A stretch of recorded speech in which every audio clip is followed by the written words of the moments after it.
Random House Audiobooks presents P is for Peril by Sue Grafton. Read for you by Judy Kaye.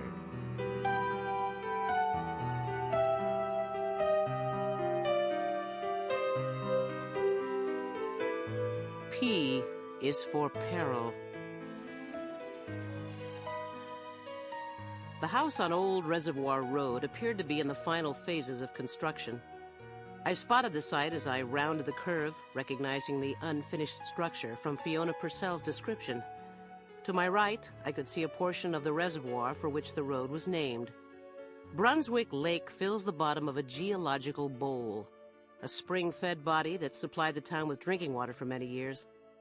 In 1953, a second larger catch basin was established, and now Brunswick is little more than an irregular blue splotchlet on maps of the area.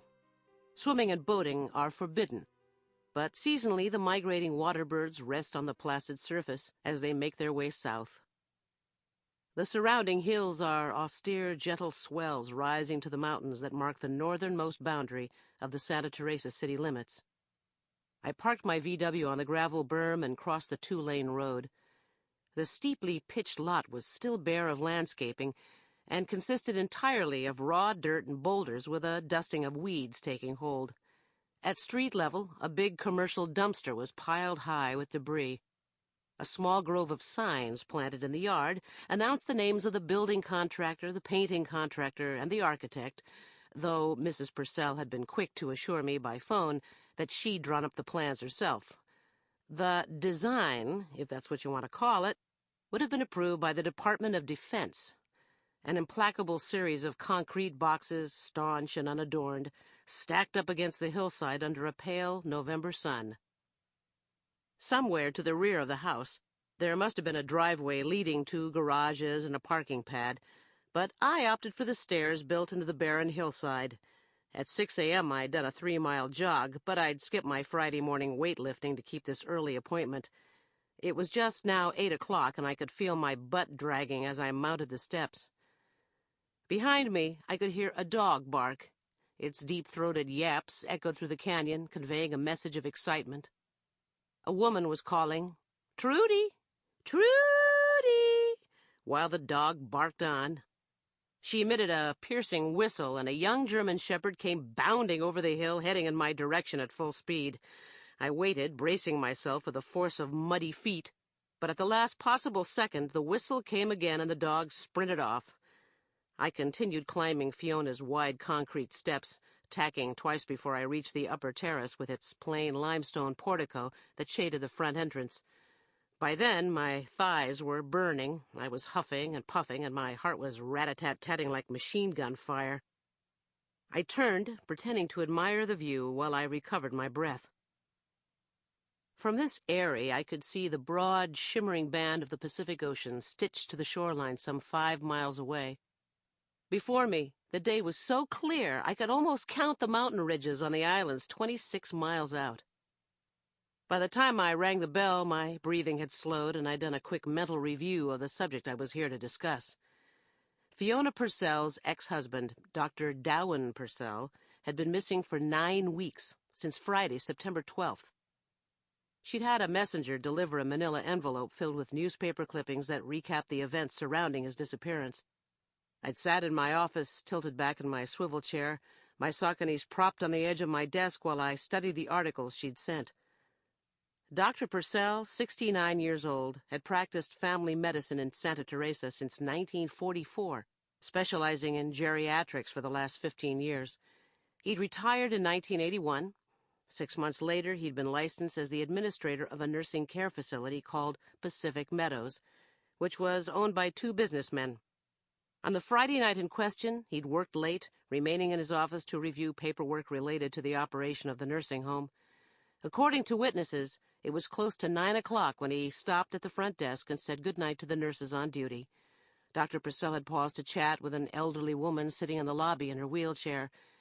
After a cursory conversation, less than a minute by her report, the doctor passed through the front door and into the night. He retrieved his car from his reserved space at the north side of the complex, pulled out of the lot, and drove off into the inky void from which he'd never emerged. The Santa Theresa Police and the Santa Theresa County Sheriff's Departments had devoted endless hours to the case, and I couldn't think what avenues remained that hadn't already been explored by local law enforcement. I rang the bell again. Fiona Purcell had told me she was on her way out of town, a 5-day trip to San Francisco to purchase furniture and antiques for a client of her interior design firm. According to the papers, Fiona and the doctor had been divorced for years. Idly, I was wondering why she'd been the one who'd called me instead of his current wife, Crystal. I saw a face appear in one of the 2 glass panels that flanked the entrance. When she opened the door, I saw that she was already dressed for travel in a double-breasted pinstripe suit with wide lapels. She held a hand out.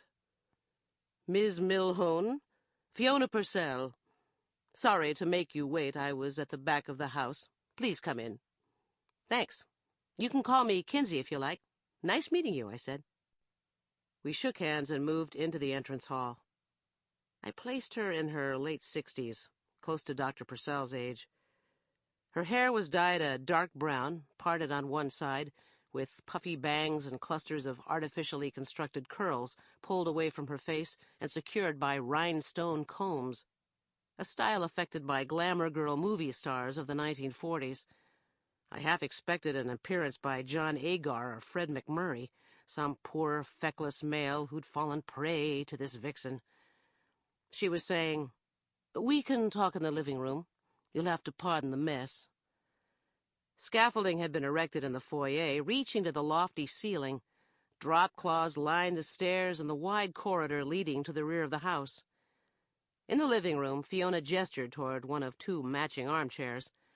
I sat when she did, watching as she surveyed the space with the practiced eye of an aesthete. The furnishings were striking. Light wood, tubular steel, stark geometric shapes. "Are you a fan of Art Deco?" I don't know much about it." "I've been collecting for years." She paused to extract, then light, a cigarette from a pack sitting on the coffee table.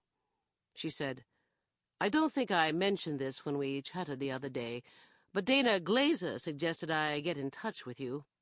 I believe she was Dana Jaffe when you were acquainted with her." "Really? How do you know her?" I asked. "I'm helping her to redecorate her home. She's now married to one of Dow's associates, Joel Glazer, whose first wife died. Do you know Joel? He's a partner in a company called Century Comprehensive that owns a chain of nursing homes, among other things." "I know the name Glazer from the papers." "I've never met him," I said. Her call was beginning to make sense, though I still wasn't sure how I could be of service. Dana Jaffe's first husband, Wendell, had disappeared in 1979, though the circumstances, on the surface, were very different from the current case. Wendell Jaffe was a self-made real estate tycoon who'd faked his own death, showing up in Mexico shortly after his widow had collected $500,000 in life insurance benefits. I wondered if Fiona suspected her ex-husband had pulled a fast one as well. "You received the articles?" Fiona asked me now. "A messenger dropped them off at the office yesterday. I read them last night and then again this morning. The police have been thorough, or so they'd like us to think." "You're not happy with their progress?" "Progress? What progress? Dowan is still missing. I'll tell you what they've accomplished. Zilch." I objected to her attitude, but decided not to protest just yet. I think the cops are terrific, but why argue the point? She wanted to hire me, and I was here to determine what, if anything, I could contribute. "What's the latest?" I asked. "No one's heard a peep from Dow, at least as far as I've been told." She took a drag on her cigarette and then tapped the ash into a heavy crystal ashtray. "Of course, you realize we're divorced." "There was reference to that in one of the articles you sent. What about his current wife?" "I've only spoken to Crystal once throughout this whole ordeal. She's gone to great lengths to keep me out of the loop. I receive updates through my daughters, who've made it a point to stay in close touch with her. Without them, I'd have even less information than I do, which God knows isn't much." "You have 2 girls?" Sample complete. Ready to continue?